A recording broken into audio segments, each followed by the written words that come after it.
Pero tinanggal ako this August, di ba, kahit Flixterm ako. Tapos, pero kahit na ganon, kami po ni Congresswoman Cardema ay nagagalak sa SMNI for the past 6 years. Ang aming kapartner ay ang SMNI.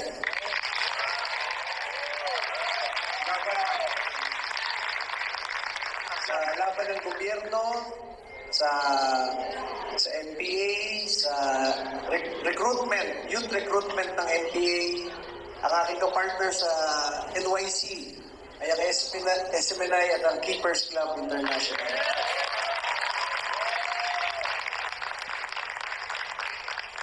Nung magbobotohan ng franchise ng SMNI, actually, pinaalala ko kayo na Congresswoman Cardema, sabi ko, paalala niyo sa akin kung kailan yung sa SMNI. Tapos, Monday yun, nagvo-voting na yung mga congressman, pero naging Tuesday, naging Thursday, naging Wednesday, tinawagan ko pa si Kong Pulong Duterte. Sabi ko, boss, bumoto kami kanina, nagpalista na kami ng boto sa SMNI, baka makalimutan nyo. Tapos noong Tuesday, si Kong Pulong sumama. Noong natapos yung botohan, 4 lamang kami na bumoto for SMNI. So naninindigan kami para sa inyo.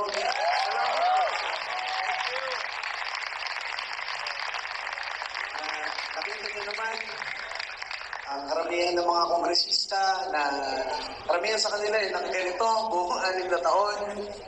Nung biglang nagpalit ng ihip ng hangin. Gano'n na. Biglang gano'n na. Gano'n. Alam nyo, sinasabihan kami sa Kongreso for the past 4 years, nasabihan kami, Ronald, huwag niyo nang awayin yung mga makakaliwang grupo.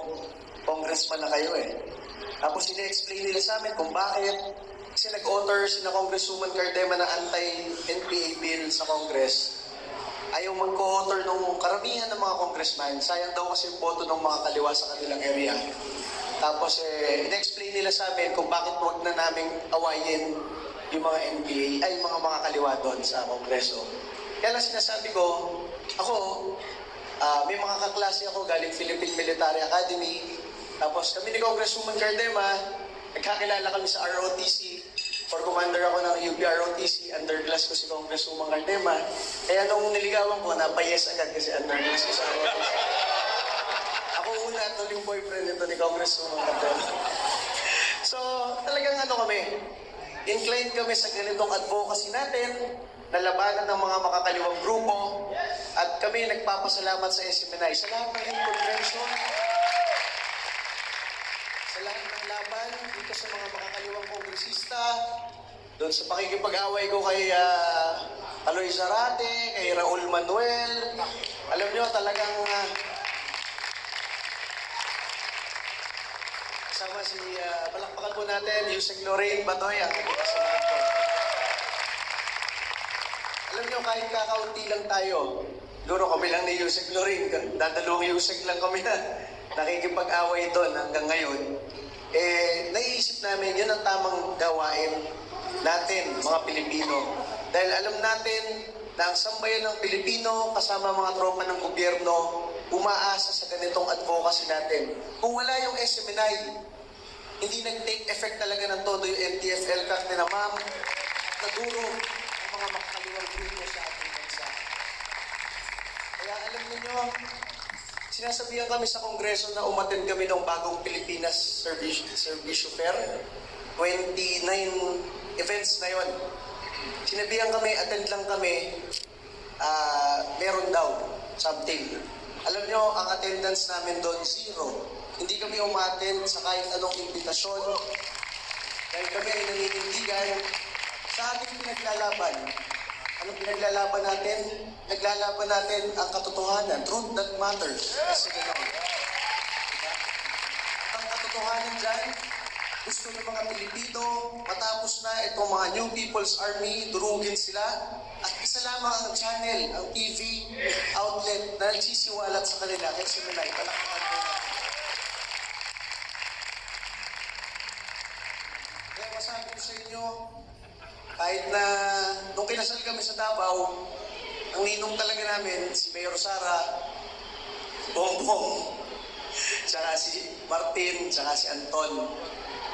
Kung nanahimik lang kami sa Kongreso, kung nag-side lang kami sa grupo-grupo ng mga kongresistang nagsisipsipan doon, diba? Siguro binibigyan na kami ng malalaking pondo.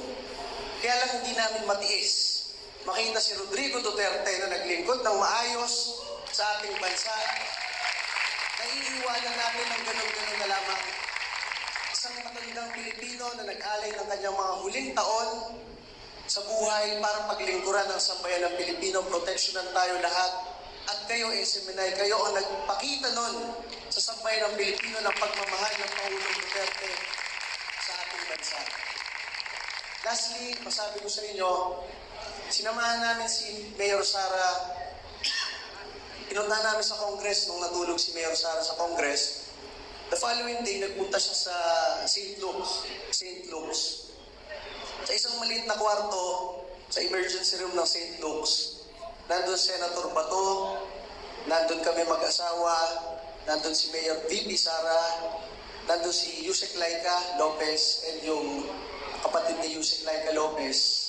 Ilan tayo? 6 sa isang maliit na kwarto.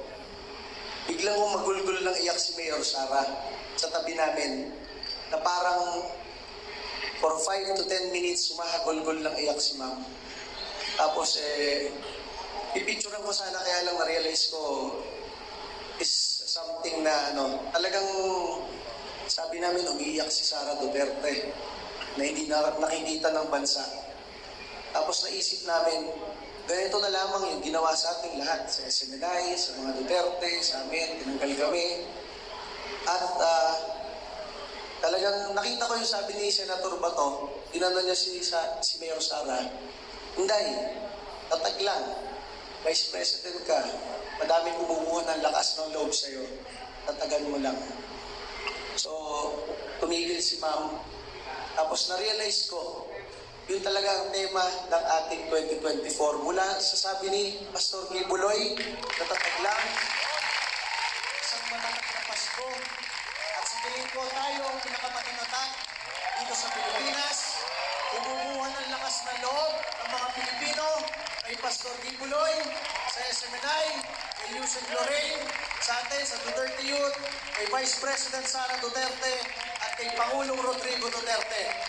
Kaya isang matatag na Pasko sa ating lahat, at sa susunod na taon, tayo ang magbibigay liwanag at katotohanan sa sambayan ng Pilipino. Muli po, maraming salamat po sa inyong lahat. Merry Christmas po.